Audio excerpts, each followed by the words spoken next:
hindi inaasahan na naglakbay pabalik ng 1-0 taon si John Wei. Ang pangunahing layunin niya ay pigilan na magkaroon ng leukemia ang kanyang ama sa hinaharap. Agad niya itong dinala para sa isang kumpletong medical check-up. Sa kabutihang palad, normal ang lahat ng resulta.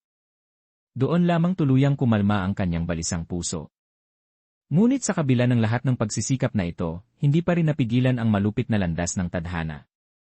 Makalipas ang ilang buwan, inilatag sa harap niya ang diagnosis ng leukemia na parang hatol ng kamatayan. Umiyak sa matinding sakit ang kanyang ina at nakababatang kapatid nang makita nila ang report. Kinailangan ni Jenny na pilitin ang sarili na magmukhang kalmado. Sinuri niya ang mga resulta at sinubukang humanap ng kahit kaunting pag-asa. Sa pagkakataong ito, natuklasan ang sakit sa napakaagang yugto.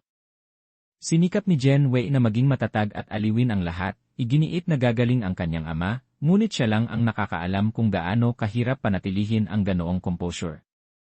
Sa kabutihang palad, nanatili si Lucian sa kanyang tabi at tumulong makipag-ugnayan sa ospital. Siya ang nag-ayos ng hospital bed at hinatid pa siya pauwi. Sa daan pauwi, hindi napigilan ng nakababatang kapatid ni Chen Wei na si Chuan ang kanyang pagkamausisa. Tinanong niya kung totoo ba ang sinabi niya. Talaga bang napanaginipan niya na tuluyang gagaling ang kanilang ama?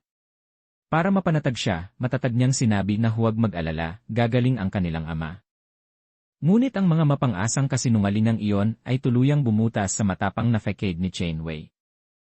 Naupo siya sa gilid ng kalsada at hindi na napigilan ang sarili, humagulhol sa iyak.